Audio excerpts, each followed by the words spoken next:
Welcome to the Slow Wine Guide 2021. I'm Deborah Parker Wong. I'm here with Bill and Tony Mers from San Rucci Winery. Welcome, gentlemen. Hi. Hi, how are you? I'm doing great today. We've got 3 wines that are going to appear in the 2021 guide. So please tell me about them. Sure. So we'll start off with our California sparkling wine. This is a method champenois style wine that we set out to create really to celebrate our first year in business or first year in sales. And so, yeah, thank you. It just was 2 months ago. Yeah. And so what we really like the idea of a traditional sparkling wine. And so instead of using Chardonnay, Pinot Noir, Pinot Meunier, we want to take an Italian twist, since we're Italian family, and make it out of Muscat Canelli. So we found Muscat Canelli vineyard down in Temecula Valley. We worked with a partner winery down there to rent some space, custom crushing our wine, and we actually had it on lees for 3 years before disgorging. And so we would like the idea of extended lees time, adding some of the mouthfeel, creaminess component to it, but still also having all that fruit characteristic from the Muscat Canelli.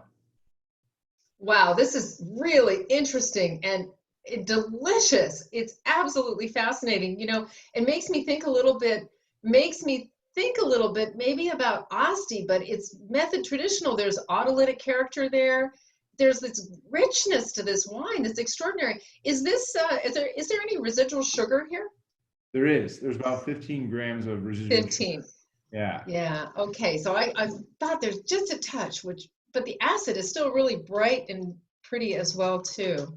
Absolutely. So that's one thing that we wanted to make sure we didn't hide with some of the sugar, was the acidity, the brightness of it, but we felt like it needed a little bit of roundness with the sugar to help balance some of the acid and some of the bubbles. So, and of course, when you're adding dosage back to a bottle, each individual bottle is kind of like its own little tank. So there is a little slight differences from bottle to bottle, but yeah, sure. Well, the finished wine style is created with the addition of the dosage, right? So it's kind of interesting to say, oh, it's very there's going to be some bottle variation, but that's what makes it so good and delicious, right? Sure. Absolutely. Well, I don't recall the last time I had a Muscat Canelli traditional method wine. So thank you for this treat this afternoon. Very well. You're welcome. Really spectacular. Not overtly aromatic, but really very balanced in every way from start to finish. Really, really a challenge to achieve balance in a wine like that. So. Yeah, it's been a lot of fun because method champenois is its own beast, if you will, to master or even to try. So to do it with Muscat Canelli, has been a lot of fun and a challenge from a winemaking standpoint. Very interesting project indeed, and just the kind of thing that readers of Slow Wine want to know about. So, wine number 2. Wine number 2 is our 2018 100% Cabernet Franc. And this wine is grown in North San Diego County. We were really excited about it. We happened upon this vineyard just because of some friends of ours that are down in that area.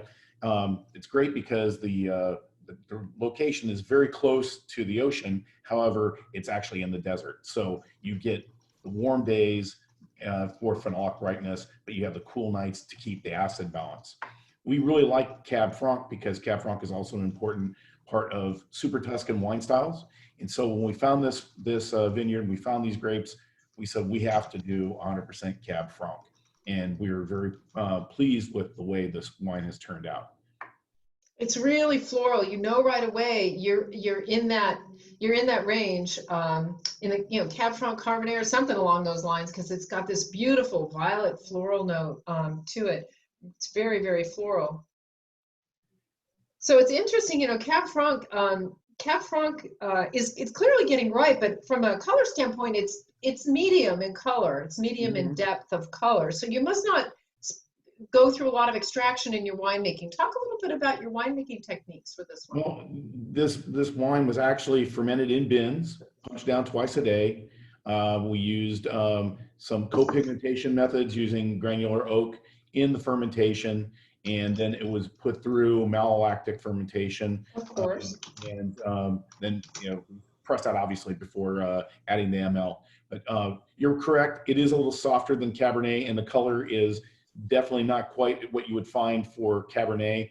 I would almost call it more like a Merlot style in the type of softness and color that you would see. Wow. Again, we've got really, really beautifully balanced wine with good acidity and delicious flavors, a combination of kind of umami-like characters as well. No pyrazines that I can detect, so the grapes surely must have been completely physiologically ripe for this pick. And we're really happy with the fact there are no green notes in this wine. So, which is sometimes you'll see, but not so Well, much. you know, it's a varietal characteristic, particularly for Franc, Cabernet Franc, the father of the Bordeaux varieties, right? And so you've got your pick just right here, where the tannins are completely ripe and just absolutely delicious, medium bodied, very light and fresh and bright. You would never know it came from Southern California.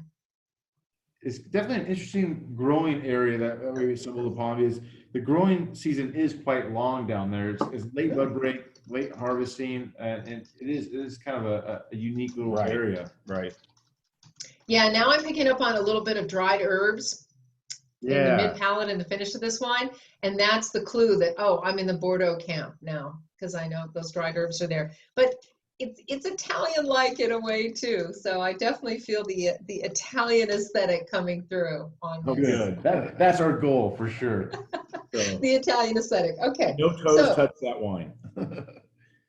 So last but not least, we have a port-style dessert wine. So please tell us about this, about the grape varieties and the winemaking techniques. Yeah, so this is something that is also a special wine for us. California port-style wines have always been something that resonated with us growing up. It was in its heyday in California wine, port-style wines were huge. Being that we have family that lives and grew up around the Cucamonga Valley, we felt home to the Cucamonga Valley and wanted to produce that style of wine. So this port-style wine is 100% Zinfandel grapes. Okay. From the Cucamonga Valley, harvested and then halfway through fermentation, fortified with California brandy, and then barrel aged in a Solera style barrel. Solera. Yes, to give it a lot of that raisiny, that old style port wine characteristic. And this is a tawny style for sure. Absolutely. And the first thing I wrote was raisins. So we're all on the same page there. But again, there's balance and there's freshness here. So that interesting contrast between the dried kind of confected fruit. I've got a little bit of celery seed, a little bit of, complex secondary notes from the Solera aging in there as well too. And a pretty clean finish. It's not a lot of heat. So it's about, I didn't look at the alcohol in the bottle, but it's around what, 19, 20? Yeah, 19 and a half is where it's at. So we were really happy with it. We really like that, the way of ending a meal on a sweeter style wine to kind of, cleanse the palate. And so this really hit the nail on the head. Yep, absolutely. I've got some pretty milk chocolate coming through now, a little bit of pepper.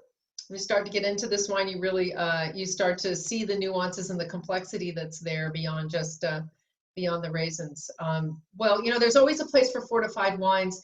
In my drinking landscape, anyhow, I always factor in the fortified. So we're on the same page there.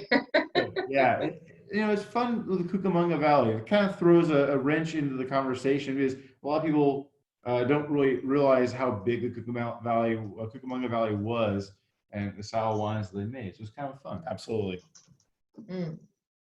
So these are 3 of the wines that you produce, but I know you have a larger portfolio. So let's just touch on that. These 3 wines meet the guidelines for the 2021 guides, but tell us a little bit about some of the other wines that you're making. Sure. The white wine that we have is a kind of our flagship wine, and we made it stylistically because we have a Muscat vineyard in the backyard that we have always made a wine from. And when we made a commercial wine, we wanted to do something similar to that. So it's actually a Muscat Chardonnay blend, and we called it Benvenuta. Benvenuta means welcome in Italian. It's also my great grandmother's first name. And so we didn't want to confuse people with saying, oh, it's a Muscat wine, then they're going to think it's sweet. So it's a bone dry floral that we really enjoy, and most of our customers that have purchased it really enjoy it as well. It's a very popular style, that dry Muscat style. It certainly has a following. So great. So that's your white wine. Do you have any other reds that you do? We have a rosé that we released, and we actually just recently sold out. So this is a rosé it's actually Cabernet Sauvignon. It was a 2019, and it was grown specifically for rosé. So it was not done as a Saignée type rosé. As a bleed. Yeah. It was So crushed, direct press. just for rosé, and it was very floral. You get a lot of Strawberry. Jolly Rancher, strawberry, but again, if bone dry, there was no residual sugar to this. pH was down around 3.2. So it's a very bright wine. So we're very excited about it.